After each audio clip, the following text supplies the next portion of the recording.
Ponencia inaugural del semestre agosto 2017 del curso Filosofía de la Historia.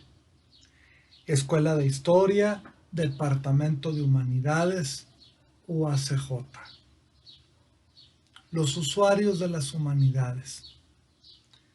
En los últimos años se ha desatado una apología de nuestras áreas de conocimiento en los transparentes y plurales foros de las redes sociales.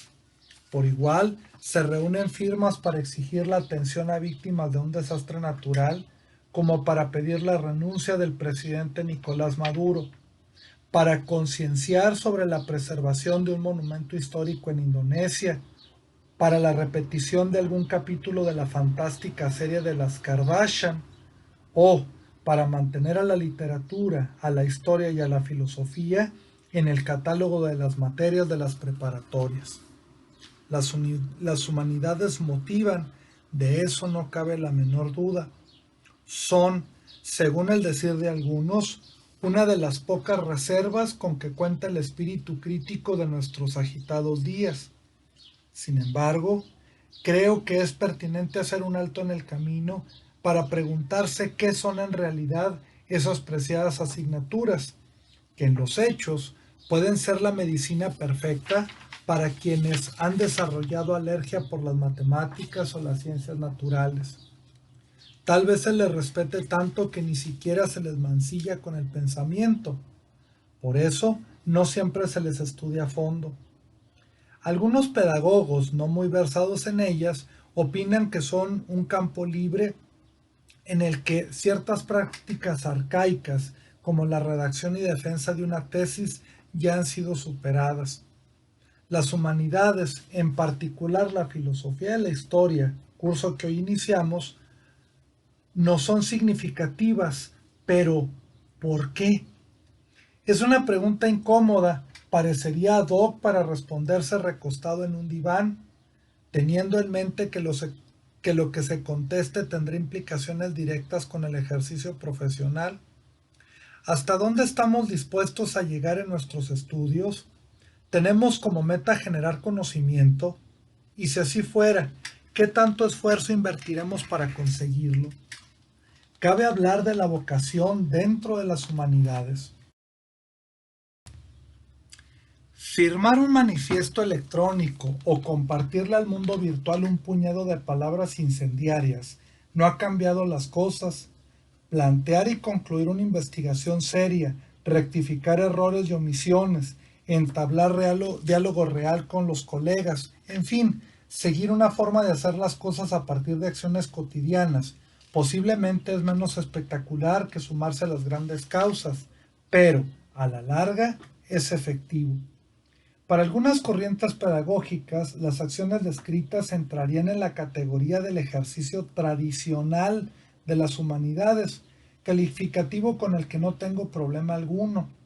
Innovar, mecánicamente, es tan nocivo como adscribirse a una forma de hacer las cosas, la llamada tradición, sin justificación alguna. Por ello, si se siguen esquemas cuyas virtudes han sido probadas hasta la saciedad, no veo razón para no adoptarles. Démosles el adjetivo que ustedes quieran: tradicional, ribonucleico, psicosomático, arcaico, retrógrado, fenomenológico, medieval. La cuestión es que las humanidades, cuando se cultivan adecuadamente, son más que una cantidad de créditos por obtener. Van más allá de un trabajo que desempeñar o una investigación requisito para entregarse en tiempo y forma. Nuestras áreas constituyen una vocación pasional, una inquietud que no deja sosiego alguno. Es una celosa forma de vida que exige de atención absoluta. En alguna ocasión le escuché decir a mi buen amigo Ricardo Vigueras que nuestras disciplinas son una especie de sacerdocio, expresión inspirada por algo más que gusto o simpatía de lo que se hace. Al igual que otros campos del conocimiento, la historia, la literatura y la filosofía se cultivan en comunidades con raíces y propósitos claros. El experimentado historiador dialoga con el joven estudiante. Sin darse cuenta, se construyen ideas en común, se discrepa y se coincide, demostrando que el movimiento se prueba andando. En nuestro país hay tradiciones con una rancia genealogía, en algunos casos fundadas en la Nueva España. ¿Qué pueden ofrecer las humanidades a nuestro presente? Eso dependerá de la tenacidad que pongamos en su ejercicio. Hoy en día se ubica cualquier actividad en las coordenadas de la virtualidad, la globalización, la recreación y la vigencia. Desde 1982 se están cantando himnos funerarios para anunciar la defunción de los libros impresos. Sin abonar en la pseudopolémica, solo quiero preguntar, ¿la creación de la historia, la filosofía, la literatura y de la filología depende por completo del soporte físico en el que se les fije? Nuestro aburrido tiempo busca incansablemente divertimento. Tal parece que el mundo necesita de saborizantes artificiales para que tenga verdadero sentido. Muchas religiones buscan ser más amenas para mantener su feligresía, así como ser lo bastante populares para seducir nuevos creyentes. Símbolos sagrados, ritos ancestrales y doctrina son adelgazados para hacerlos más llevaderos. Las humanidades han sido desfiguradas de tal manera que hay quienes han exiliado a la gramática de la filología, ocurrencia comparable a trazar círculos con hipotenusa. La filosofía, refrescada en cafés y consultorios, ha adquirido bonitura gracias a mutar en una estrategia de autoayuda, un golem que no es filosofía, tampoco psicología, ni algo digno de tomarse en cuenta. La historia, reducida a repetición de nombres y fechas, ha recibido una cirugía estética. Ahora la payasidad campea en las aulas. Es así completamente válido, recreativo y necesario caracterizarse de Atila, Gustavo Díaz Ordaz o de la Reina Victoria para hacer comprensibles las cosas. A equipos de estudiantes se les asignan papeles y diálogos. Así y sólo así les será significativa la toma de la Bastilla o la guerra de los pasteles. La vigencia de los temas tratados por las humanidades es un requisito innegociable para su cultivo, al menos esa es la política contemporánea. ¿Qué actualidad tiene para un habitante de Ciudad Juárez de 2017 estudiar una lengua muerta? ¿Qué importancia tiene para nosotros la revisión de los archivos coloniales, las cartas de políticos mexicanos liberales o los vestigios arqueológicos mesoamericanos? Solo por la importancia que para el aquí y el ahora adquieran, siempre y cuando signifiquen para nosotros algo, serán dignos de ser tomados en cuenta.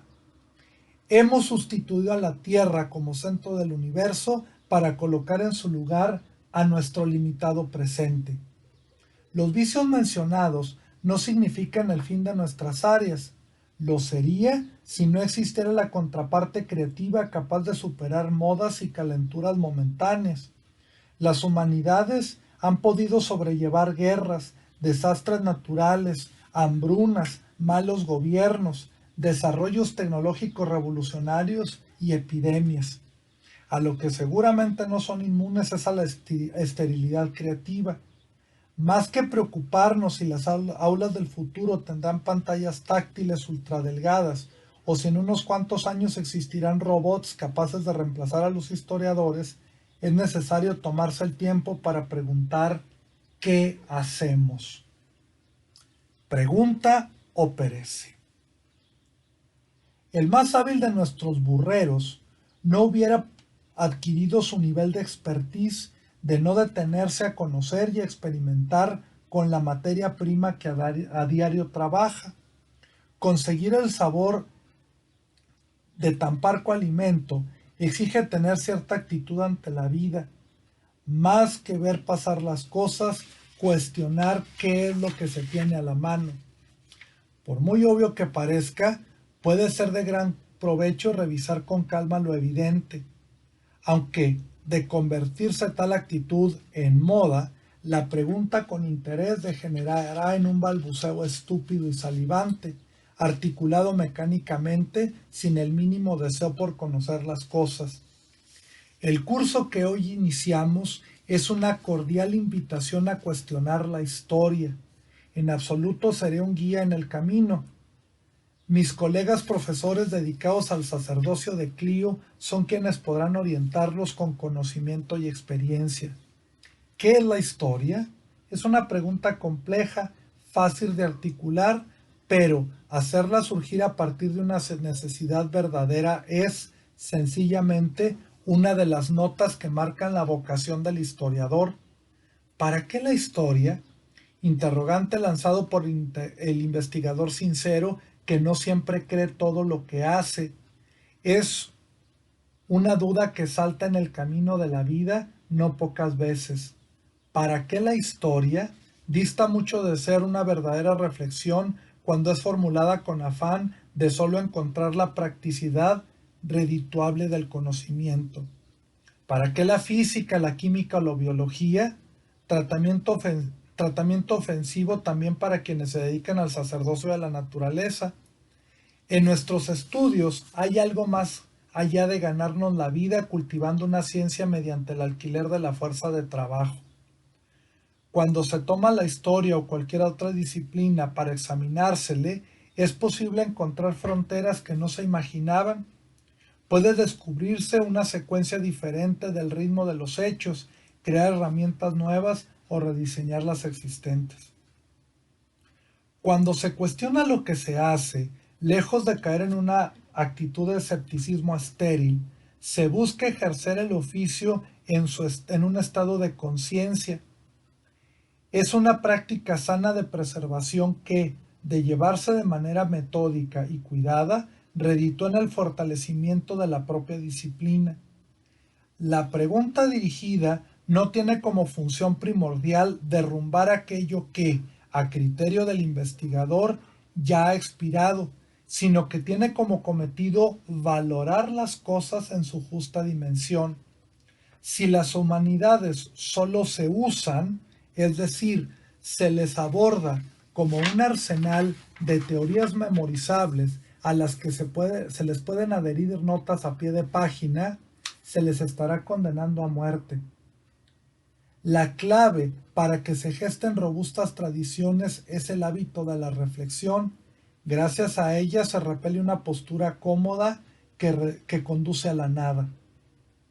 Otro capítulo de la filosofía de la historia, en el que sí podría acompañarlos, es la revisión de conceptos esenciales para la reconstrucción del pasado, tales como tiempo, memoria, hombre, humanidad, género humano, conciencia, periodo, vivencia histórica, generación, noción de duración, percepción temporal o teleología de la historia, entre otros. Nuestro trabajo consistirá en pensarlos por nosotros mismos al tiempo que leemos algunos textos clásicos de la filosofía de la historia. No memorizaremos teorías para escudarnos detrás de ellas. No enfrentaremos a un puñado de tratados que han fincado los principios de la filosofía de la historia. Les adelanto que no será del todo sencillo comprender su lógica. La lectura será entonces solo un apoyo menor. Un curso de filosofía se forja en gran medida a partir de las ideas gestadas por los participantes. La filosofía de la historia. Nuestro curso será solo una introducción a un campo de investigación que es por demás extenso. Algunas comunidades de historiadores y filósofos han dado de baja la filosofía de la historia por considerarla un aparato caduco cuyos métodos y temas se conectan con el pensamiento de hace un par de siglos. Se le juzga maquinaria pesada de movimientos torpes cuyo funcionamiento no responde a las necesidades del mundo contemporáneo.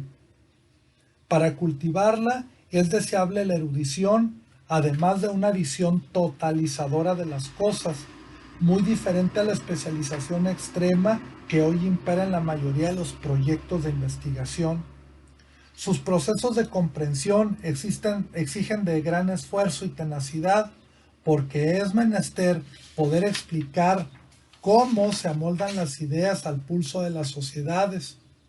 Parecería que la filosofía de la historia toma fotografías de la humanidad, manteniendo la estética y acotándola en una serie de principios inmóviles. Pero, en realidad, el verdadero filósofo de la historia toma la realidad del hombre como punto de partida. Por ello está dotado de una sensibilidad y agudeza intelectuales fuera de serie. Logra formular prolegómenos válidos para todo tiempo y lugar, una empresa ambiciosa que desemboca en densos sistemas que a los profanos nos lleva muchos años desentrañar. Es por eso que los filósofos de la historia constituyen un selecto grupo de mentes capaz de alcanzar niveles muy elevados de meditación. Heródoto, San Agustín, Ibn Khaldún, Giambattista Vico, Herder, Hegel y Marx son los genios más conocidos de dicha élite.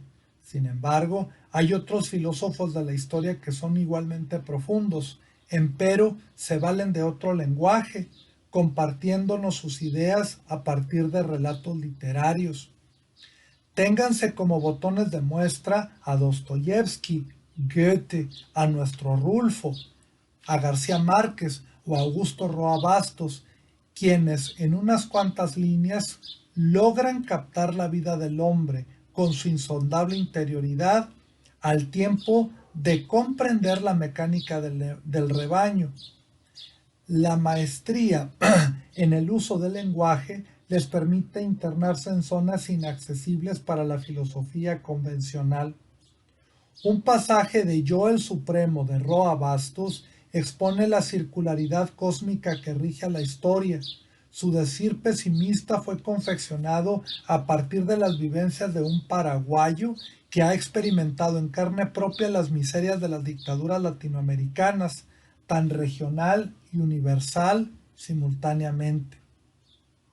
Cito: el bagre de Tacuaray se volvió espina, el pez nace de una espina, el mono de un coco, el hombre de un mono, la sombra del huevo de Cristóbal Colón gira sobre la tierra del fuego, la sombra no es más difícil que el huevo, la sombra huye delante de sí misma, todo llega, el solo estar viviendo ya es estar llegando.